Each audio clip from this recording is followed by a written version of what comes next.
11:10 in the morning. Gracie Piscopo picks up her phone and calls her partner, Andre. No answer. She calls again. Nothing. Again. Voicemail. She sends a text. No response. 11:15. She calls again, and again, and again. Between 11:10 and 11:35 on May 25, 2020, Gracie called Andre more than 12 times. 12 desperate calls. 25 minutes of complete silence. One voicemail that contained nothing but 3 seconds of dead air. Where was Andre Rebelo during those 25 minutes? What was he doing that he couldn't answer a single call, couldn't type a single response? The answer to that question would take investigators 2 years to uncover, and when they did, it revealed one of Australia's most chilling cases of family betrayal. This is the story of Andre Rebelo.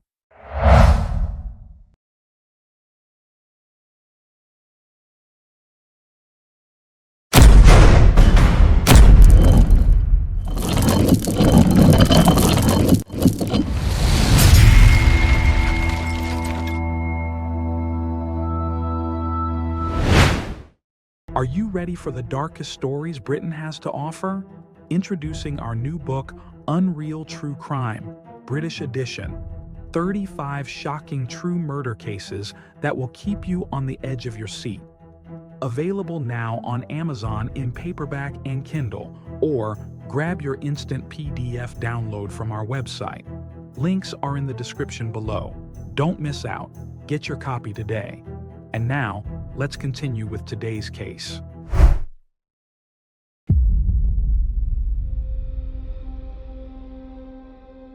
If you had scrolled through Andre Rebelo's social media in May 2020, you would have seen what appeared to be a young man living the Australian dream. 28 years old, handsome, with a beautiful influencer girlfriend named Gracie Piscopo and an adorable young child. The photos showed luxury, designer watches catching the sunlight, exotic vacation destinations that most people only see in magazines, expensive restaurants, a lifestyle that screams success, wealth, and happiness. Andre described himself as a crypto investor, someone who had cracked the code of making money work for him. His girlfriend Gracie had tens of thousands of followers. Together, they were the perfect social media couple, the kind that makes you stop scrolling and wonder, how do they afford that life? But behind every filter, behind every perfectly posed photograph, there was a very different reality. The crypto investor? His total profit from cryptocurrency trading was $22, not $22,000. $22. That wouldn't even cover a nice dinner for two. The successful entrepreneur? He was actually a delivery driver, spending his days navigating Perth's streets while his Instagram told stories of boardrooms and business deals. The wealthy lifestyle? It was funded entirely by debt. Over 100,000 Australian dollars in debt, to be precise. Creditors calling constantly, bills piling up, credit cards maxed out. The gap between Andre's Instagram life and his real life wasn't just a crack, it was a canyon. And that canyon was getting wider every single day. Prosecutor Brett Tucker would later describe Andre's existence with one devastating word: plastic. Everything about his public image was fake, manufactured, a carefully constructed illusion designed to hide a desperate man drowning in debt while pretending to swim in success. Think about what that means for a moment. Every time Andre posted a photo of an expensive watch, he was probably thinking about the credit card bill it would add to. Every vacation picture was another debt he couldn't pay. Every luxury dinner was money he didn't have. The likes and comments rolled in from followers who had no idea they were admiring a house of cards. And here's the thing about maintaining a fake life. It costs real money. Money that Andre simply didn't have. The pressure to keep posting, keep performing, keep the illusion alive, was constant and relentless. Creditors were calling his phone while he was taking selfies. Bills were piling up while he was editing photos. The gap between who Andre pretended to be and who he actually was grew wider every single day.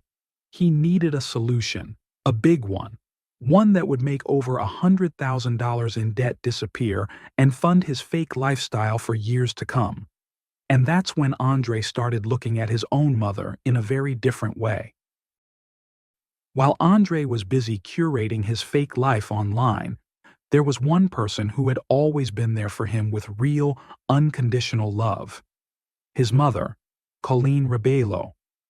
58 years old, living in Bicton, a quiet suburb of Perth, Colleen was everything her son pretended to be but wasn't. Genuine, reliable, honest, and truly successful at the things that actually matter in life. She was the kind of mother who never missed a commitment, who never broke a promise, who never let her children down. Her youngest son, Fabian, still lived with her, and every single day, without exception, she would drive him to work in the morning and pick him up at exactly 2 o'clock in the afternoon. Rain or shine. No excuses. If Colleen said she would be somewhere, she would be there. That's just who she was. Unlike her eldest son, Colleen didn't need to fake anything. She didn't need filters or curated posts. Her life was real. Her love was real. And her reliability was something her family could always count on. She was the opposite of everything Andre had become. But in Andre's twisted calculation, his mother had a different kind of value. Not the value of her love, her support, her years of sacrifice. Number? Andre saw a number. 1.15 million Australian dollars to be exact. That's how much 3 life insurance policies would pay out upon her death. And in the week before May 25th, 2020, just 7 short days, Andre took out all 3 of those policies on his mother's life. He named himself as the sole beneficiary of each one. Not his brother Fabian, who actually lived with their mother and depended on her. Not anyone else in the family, just Andre. Every single dollar would go directly to him. $1.15 million. Enough to pay off all his debts with money to spare. Enough to fund his fake lifestyle for years to come. Enough to make the Instagram fantasy actually real, at least for a while. His mother had become nothing more than a number in a spreadsheet, a solution to a financial problem, a way to keep the likes coming. The woman who raised him, who loved him unconditionally, who had sacrificed for him his entire life, was now worth more to Andre dead than alive. And he had exactly 7 days to make that happen before questions might be asked about why a young man had suddenly taken out such massive insurance policies on his healthy middle-aged mother.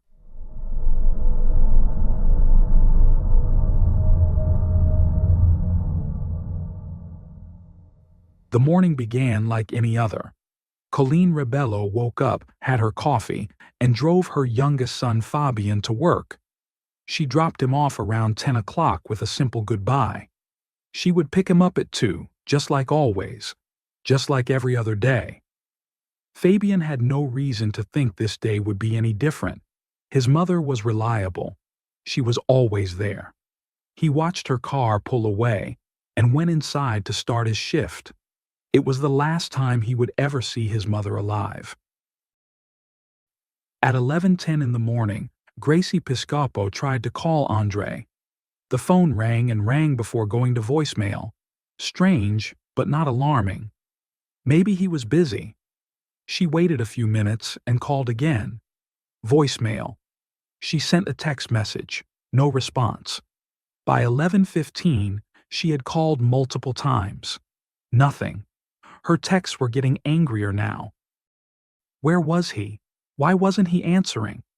The man who was always on his phone, always checking social media, always connected, had suddenly gone completely dark. 25 minutes. That's all it was. But in those 25 minutes, Gracie called Andre more than 12 times.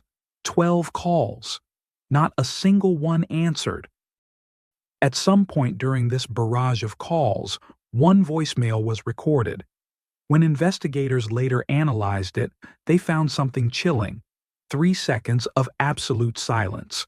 Not background noise, not muffled sounds. Complete, total silence. What was happening during those 3 seconds? What was Andre doing that he couldn't speak, couldn't even breathe loudly enough to be heard?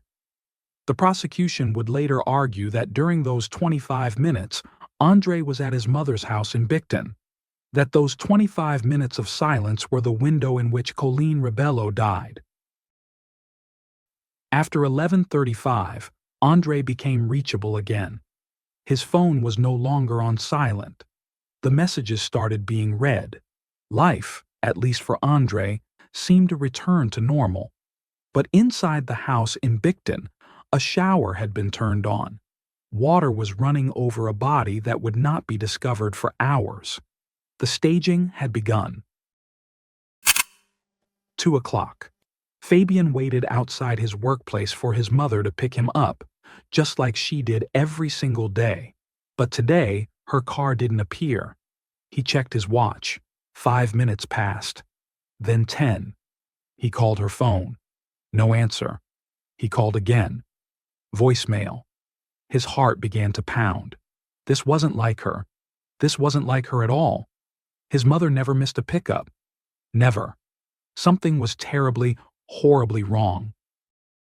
Unable to wait any longer, Fabian started walking home. With each step, his anxiety grew. With each unanswered call, his fear deepened. When he finally reached the house, he heard something that made his blood run cold. The sound of running water. The shower. It had been running for hours. He called out for his mother. No response. Just the water, running and running. He made his way to the bathroom and found what no child should ever have to see. His mother, Colleen, slumped on her knees beneath the shower, motionless, gone. Fabian pulled her out, called emergency services, and desperately attempted CPR, but it was too late. It had been too late since those 25 minutes of silence that morning. And Andre? When he came home that evening to Gracie, she noticed nothing unusual about him. Nothing at all. He seemed perfectly ordinary, perfectly normal. The same Andre as always. For a man whose mother had just been found dead, whose brother had just experienced the worst moment of his life, Andre Rebello showed no signs of grief, shock, or distress. It was, perhaps, the most convincing performance of his life. Better than any Instagram post. Better than any carefully curated photo. The mask didn't slip for even a second. When police first arrived at the Bicton home, they found no signs of forced entry, no evidence of a struggle, nothing that immediately screamed foul play. The house was quiet except for that shower, still running after all those hours. Colleen's death was initially treated as unexpected, but not necessarily suspicious. These things happen sometimes. Middle-aged people die suddenly of natural causes, heart attacks, strokes. The exact cause of death couldn't be determined, though investigators noted that asphyxiation could not be ruled out.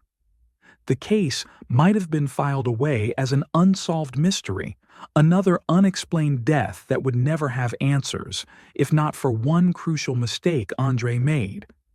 Actually, it wasn't a mistake at all. It was greed. Pure, undisguised greed.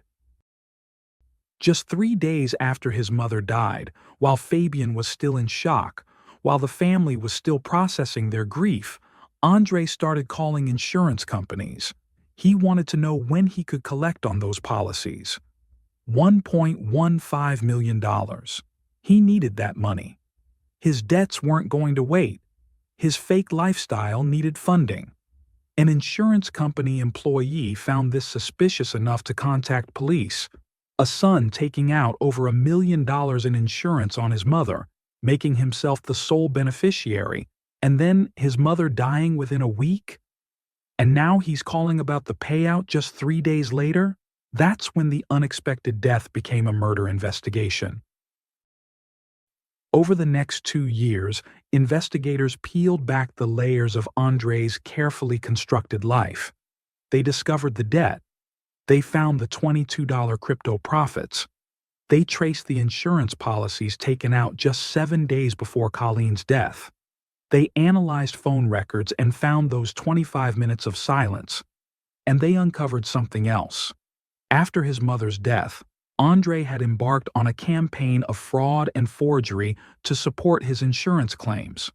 He forged his mother's will. He forged coroner's court records. He created fake medical documents. As prosecutor Brett Tucker would later say, every time Andre encountered a problem, he solved it with a forged document, just like he solved every problem in his life, with lies, with fakery, with illusion. In November 2022, more than 2 years after Colleen's death, Andre Rebello was arrested and charged with murder. He was also charged with 4 counts of fraud, to which he pleaded guilty. The Instagram influencer boyfriend, the crypto investor, the man with the perfect life, was revealed to be exactly what prosecutors said he was: a desperate fraud who killed his own mother for money. Andre Rebello's murder trial began in 2024. For the first time, the real Andre was put on display for the world to see. No filters, no careful curation, no Instagram angles. Just the ugly truth. Prosecutor Brett Tucker laid out the case methodically. The motive: $1.15 million in insurance money to pay off debts and fund a fake lifestyle. The opportunity: those 25 minutes of silence when Andre couldn't be reached. The aftermath: the eager calls to insurance companies, the forgeries, the lies upon lies upon lies. Gracie Piscopo took the stand and described those frantic calls on the morning of May 25th. More than 12 attempts to reach Andre. 25 minutes of nothing. And then, that evening, a boyfriend who seemed completely normal, completely ordinary, as if nothing had happened. Fabian Rebello gave testimony that brought the courtroom to tears. He described waiting for a mother who never came, walking home with growing dread, the sound of that shower running endlessly, finding her body, attempting CPR on the woman who had always been there for him.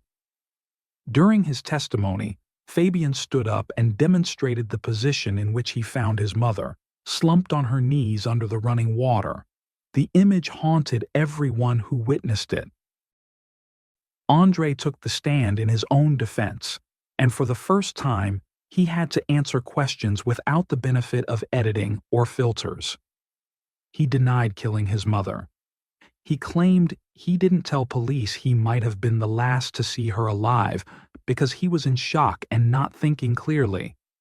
And then, in a moment that shocked everyone in the courtroom, he made a claim that insulted his mother's memory in the worst possible way. He suggested she might have taken her own life, and that he was only rushing the insurance claims because suicide could void the payouts. He was trying to protect the money, he claimed. The jury saw through every word. They had seen the evidence, the debt, the insurance policies, the 25 minutes of silence, the forgeries, the lies. In December 2024, after careful deliberation, they returned their verdict: guilty of murder. On April 1st, 2025, which happened to be Andre Rebello's 29th birthday, Justice Bruno Fianca delivered the sentence: life imprisonment, minimum of 25 years before any possibility of parole. The earliest Andre could possibly be released would be 2047, when he would be 51 years old. His entire adult prime gone. Spent behind bars instead of behind an iPhone screen. Justice Fianca's words were devastating. He stated that while the exact method of death might never be known, the only reasonable inference was that Andre took his mother by surprise and used personal violence against her. He then staged her body under the running shower to make it look like a natural death, stripping her of her dignity even in death. The judge noted something particularly damning.